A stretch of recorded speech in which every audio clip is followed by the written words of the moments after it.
Coming up on Episode 5 of the Bits and Bytes podcast, is Sony gearing up to put another console out in the market? And I'm having a fit of rage while playing Crash Bandicoot. This is your Bits and Bytes podcast.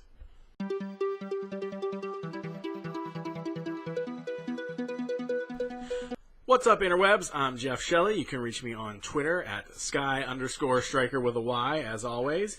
Also, now we have an official Bits and Bytes Facebook page, so you can reach us there on Facebook/Bits and Bytes. Usual Twitch Bits and Bytes, and we also have a Patreon Bits and Bytes. So if you like what we do and feel it's worth $1, go ahead and donate the $1. So we've got some new content up on the site this week. Lots to talk about. We have our review of Spider-Man Homecoming. We also have Uncharted: The Lost Legacy and What You Need to Know, as well as 15 awesome things that are coming to your Nintendo Switch this year. That's all new content that was just put up this week that's on BytsnBites.com, so go check it out. As always, if you like the site's podcast, Twitch, whatever we do, $1 goes a long way. You can donate on our Patreon page.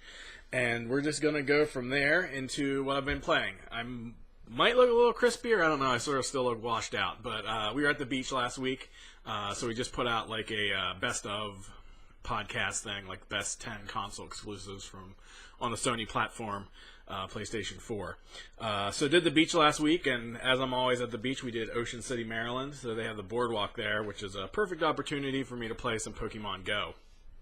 I really like playing Pokemon Go, especially in the summer, especially when I get out to parks and stuff. You can sort of catch different things here and there. I actually got pretty lucky. I think I caught like 3 Pikachus down on the boardwalk one night, as well as like two Charmanders, which was really cool. Didn't have a lot of those. Usually getting a lot of like Spinarks and just different like of the newer Pokemon, but still missing a lot of the core starters and haven't been able to really evolve them. I've been trying to take like a Pikachu up and like really level him up high, but I think I took him as far as my level is capped right now, so I gotta like gain more level to be able to take him up.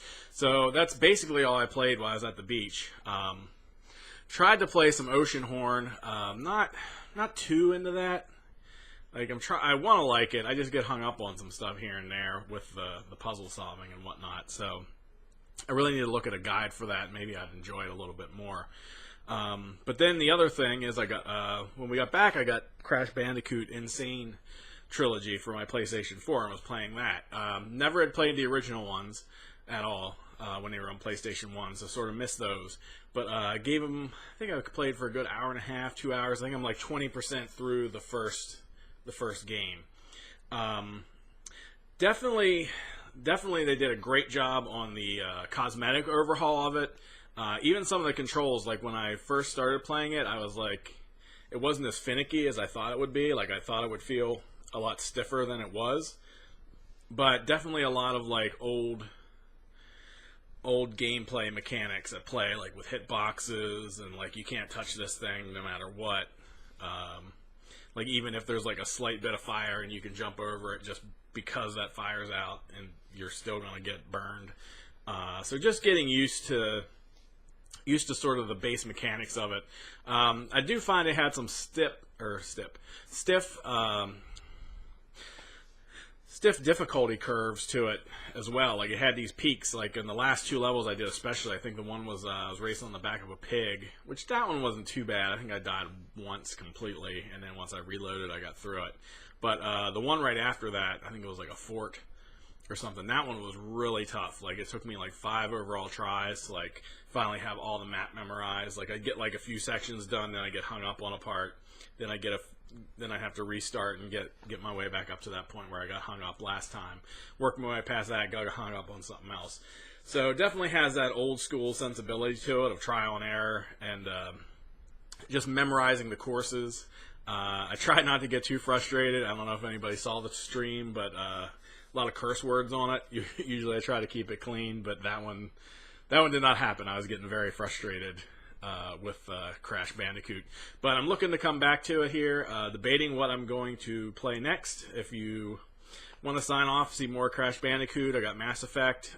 Debating on streaming a Kingdom Hearts stream tomorrow in preparation for D23.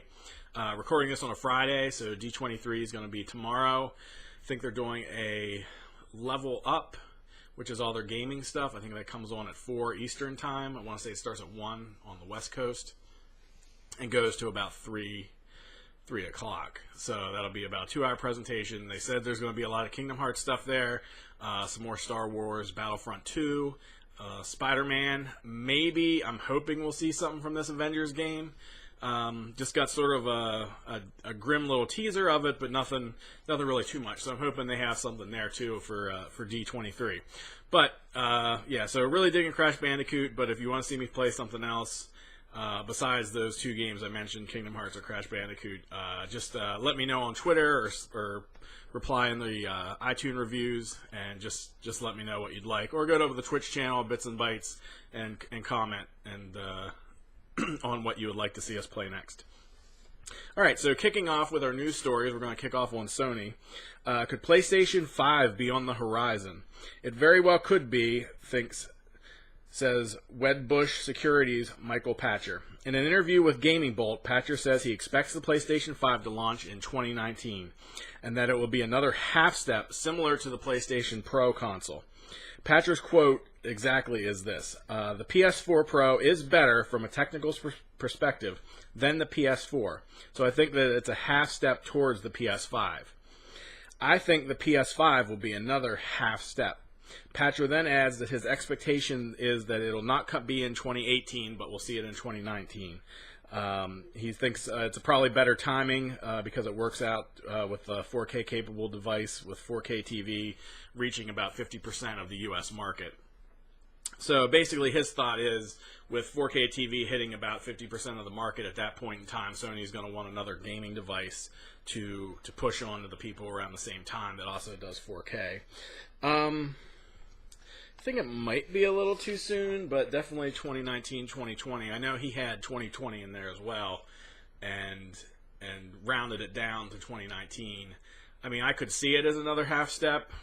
What that means overall for is it still going to be like the PlayStation 4 core bundle still works, and then the PlayStation 4 Pro, like eventually, like how they determine where the marker is, where they start phasing them out. But really interested to see how they do handle a PlayStation 5. So we'll see how that works. A different kind of arms race, however, is going on over at Nintendo. The Switch title ARMS this week has a new update. It added a new playable character in Max Brass. Brass comes with 3 ARMS sets, Nade, Roaster, and Kablammer, as well as a new outdoor stage called the Sky Arena. Also, the game will feature a new versus mode, where in a fight between 2 to 3 players, they will battle for a headlock mask, with whoever getting it will become the player headlock for the rest of that game. Nintendo has stated that they will continue to support ARMS with a healthy stream of updates. This follows a similar plan that Nintendo had announced for Splatoon 2, which releases July 21st. And then, speaking of Splatoon 2, the game will hold its first Splatfest this Saturday, July 15th, between 3 p.m. and 7 p.m. That would be between 6 p.m. and 10 p.m. for those of you on the East or the West Coast. The battle this time, usually they choose like 2 different sides. This battle is going to be between cake and ice cream. So one team chooses Team Cake, the other one will be Team Ice Cream to see which dessert reigns supreme. So again, that'll be this Saturday, July 15th at 3 p.m. and 7 p.m. for those on the East Coast, and those on the West Coast, it'll be 6 p.m. to 10 p.m. In Overwatch news, the character Doomfist is now playable on the PTR server. I think this happened last week, I just wasn't around to report it. I imagine, I'm feeling pretty confident that he'll be out next week for everybody. I think even after I wrote this story up, they started like revealing some skins and victory poses and stuff for him too. So it's gearing up for his release into the main game, which I think will happen at some point next week. Plus, they already had a patch, which I imagine included him in the patch. It just, there'll be something else later, just a minor patch probably just to unlock him in the game. And also with that, so in some more Overwatch news, they announced the Overwatch League, which becomes the first major international pro esports league with a city-based structure. So by the city-based structure, they have 7 cities. There'll be Boston, New York, Los Angeles, Orlando and Miami, San Francisco, Shanghai, and Seoul. So this brings us to our topic of the show, and what I like and what I don't like about the Overwatch League. Like, what I like is that it is city based. I think that's a lot easier for the general public to wrap their head around, rather than a bunch of teams sort of gathered from all different places and cities. It's much easier for Joe Schmo on the street to be like, I'm from Boston, I'm for the Boston Overwatch team, or I like the Miami Overwatch team. Like, it's much easier to sort of drum up like team loyalty when it's to something like a city or something major like that, other than just a group of individuals from different places and everything coming together. It's a lot harder to market that, where this is now Team Boston, Team New York, Team LA, San Francisco. So 7 teams. It's a little light. I would have liked to seen some more teams, which brings me to my second topic. I think the buy-in was way too high.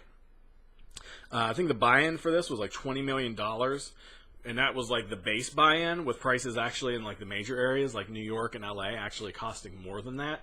I think this is like just a huge risk to any potential owner of a franchise, and it sort of like limits the scope of like the smaller cities, because I'd love to see like, something a smaller city like Philadelphia or Chicago, Toronto, like one of these other cities get an Overwatch team. I think would be really cool, and it sort of limits them in the fact that I don't think anybody is going to want to plump down this $20 million. The overall rules of this too are, even after the buy-in teams, they're not guaranteed any revenue sharing until 2021.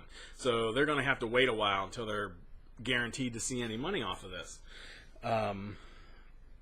And that's only if Blizzard meets certain criteria. Do they get the revenue sharing? And to my knowledge, the criteria in which Blizzard has to reach has not been released. Like it hasn't been said exactly what the criteria is. So, yeah, just a lot to unpack overall. I don't know if any of you saw the video they released for it. Very well put together. Very cool with the Overwatch League. But I'm a little worried that it's too limited in scope with just, big major cities with major market players being able to actually play in this league. Again, I'd like to see smaller cities like Philly, Chicago, Toronto, and Seattle. Like just cities that don't have as big a budget.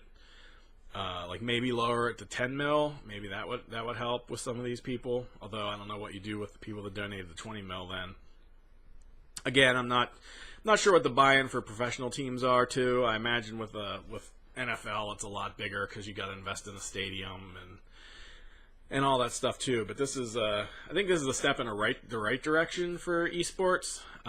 Definitely interested to see what happens when this actually starts up. I think it's supposed to start up later this year. Like how long the season actually will be. I imagine with 7 teams, it's not going to be overly long. Probably get like 4 months out of it, 5 months maybe. But just overall, just to see what the live turnout is, the TV coverage, just how it overall pans out. But overall, I think it's a step in the right direction. I just would like to see them lower the price a little bit to get more people involved in the league, I think, which would be better. And with that, I think we're going to end the show. Normally, I do like some friendly fire here. We're going to sort of curb that for a while until I actually get more responses and stuff for listeners about who they would like to see in friendly fire, or something there they want their gamer tag put out there, maybe to find some friends to play with or something like that. So friendly fire is on the back burner for right now. Still like to see it come back, but right now it's on the back burner until we get more listener responses and stuff, and just sort of get more of an interactive community and everything built up. So still working on that, on the back burner, not going away. Hopefully we'll see that back soon. So that's going to end the show. So we're going to close out here, and if you like what you heard, you can go check us out on iTunes or Stitcher on the podcast of your choice. Also, we now have our new Facebook page, so check us out on BytsnBites at facebook.com. You can also check us out on Twitch. Usually stream every Monday, and I was doing Thursdays, but I think I'm going to move it to Wednesdays. So it's like Monday afternoon and Wednesday nights. So Monday about anywhere between 12 and 3 o'clock, and then Wednesdays probably more like 9 to 11. is what we're looking for on those streams. If you like what we do, feel it's worth $1. Visit Bits and Bytes on Patreon. It's Bits with a Y. You can donate to our Patreon page. And just thanks for listening. Thanks for watching, and see you next week.